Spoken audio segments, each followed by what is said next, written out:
And then we have the send more Japs myth. Well, after the garrison repelled this Japanese landing attempt, an American journalist reported that after the initial Japanese amphibious assault was beaten back with heavy losses, and the American commander was asked by his superiors if he needed anything, to which the commander sent back the message, "Send us more Japs." A reply which became a popular legend. However, when Lieutenant Colonel Devereaux learned after the war that he was credited with that message, he pointed out that A, he was not the commander, and B, contrary to the reports, he denied sending that message. He says, "Hey, as far as I know, it wasn't sent at all. None of us was that much of a damn fool. We already had more Japs than we could handle." Bang goes another myth. December 12, 1941.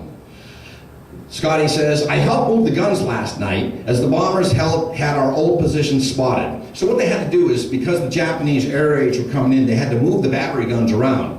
And some civilians would help out the Marines and the Army. Others said, "Not my job," and they'd hide out in the brush.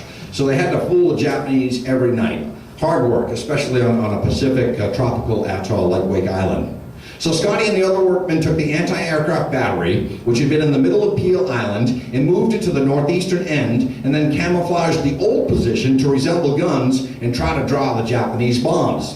The dredge pipe where Scotty lived with the invalid Fred Stevens was located on Peel, about a quarter mile from the inlet separating Peel and Wilkes. So at this point, they're right around here.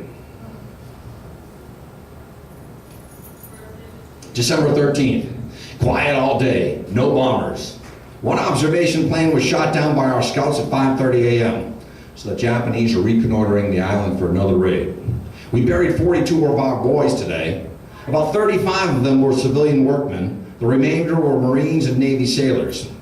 Fred Stevens was now recovered and was serving on the same anti-aircraft gun with Scotty. So Fred, also a civilian, is helping out the Marines and the Navy and the Army manning the anti-aircraft guns on Wake Island.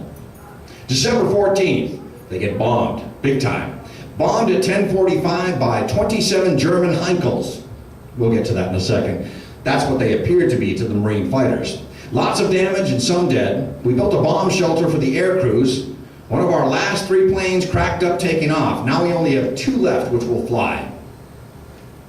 You guys want to come in? Come on and we got seats. It's the Wake Island attack. So when he says he saw Heinkel, there were no German planes in the Pacific.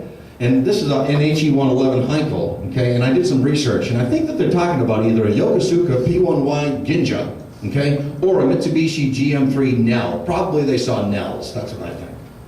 There are no Heinkels bombing Wake. December 15th, 1941. Had breakfast and moved back to the barracks.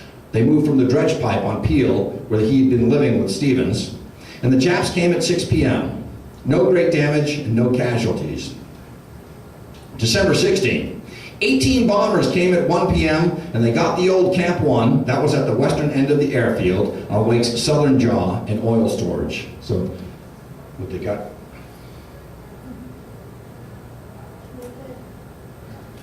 This is where they bombed right here, in this area. So they bombed the oil storage, they also bombed the airfield. There's an actual photograph taken from one of the raids. To the left here. December 17th, 1941. The planes came at 5:50 p.m. They dropped a few bombs and machine gunned our camp. We went inside a concrete pipe, and Pan Air was given another dose of bombs. Again, Pan Air was the hotel. December 18th. Went over to Pan Air and got medical supplies from the ruins for our doctor, Dr. L. Shank of San Diego. So they're over here getting medical supplies.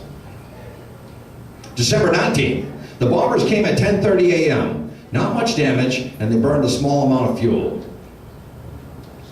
December 20th, rain all day, no bombers today. PBY, and they're talking about a PBY Catalina, i.e. a flying boat, came in with brass hat aboard. Looks like we might get some help. So in comes high command from the Navy saying, not to worry boys, we got some help coming on its way. By the way, there were no women on Wake Island at that point. They were all evacuated.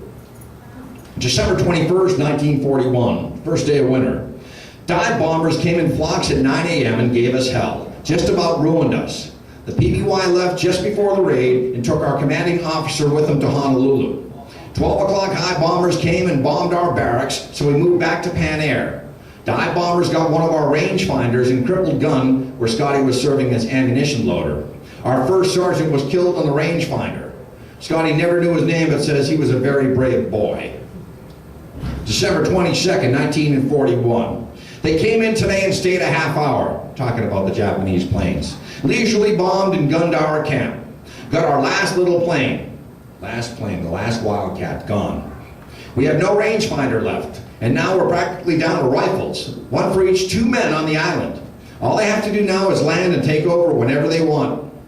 We got a small piece of shrapnel on the back of my right shoulder. The doctor says he'll get it out in a day or two, but it doesn't hurt more than a sliver, so I'm not going to worry about it. They bombed for an hour in getting our rangefinder and also both of our last planes. We're now sure out of luck.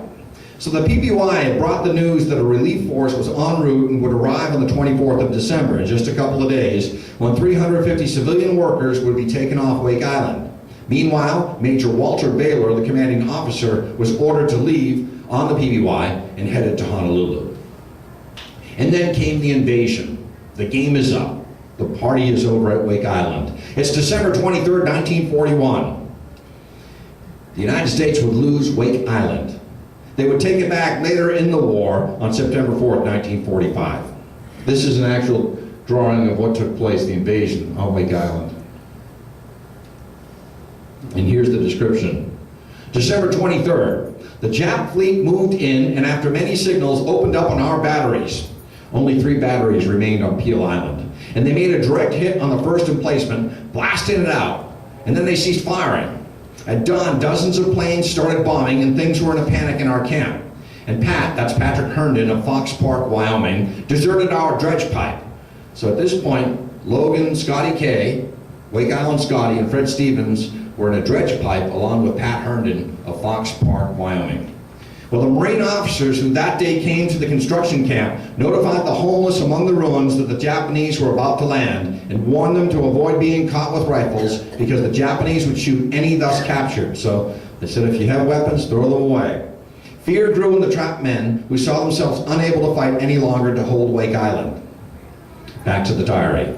Later, the bombing stopped and everything got quiet except enemy planes were flying low all over the island. At 11:30, I looked out carefully, and I'll never forget the sight. About 500 of our company men were being herded past us, stripped down to nothing but shorts, and being headed towards Peel Island. It looked like a brick wall.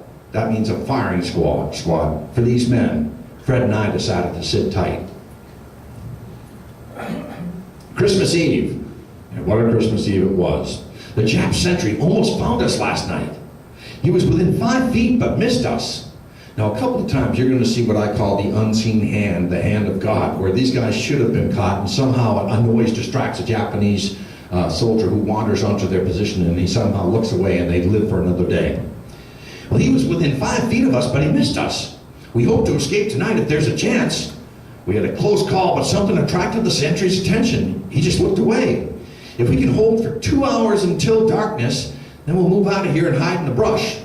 We won't give up without a fight, though, as we think the other boys were stripped down for the firing squad. Well, the chaps are working frantically everywhere to set up guns. If we can make the brush, that's going from their dugout in the center of the camp's ruins, then we can live until we're found. As food is scattered all over the island, water is now our problem once we're out of the woods.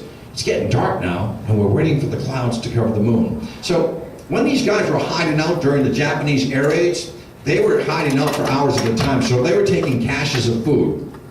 So they had rations, and they buried these rations all over the island.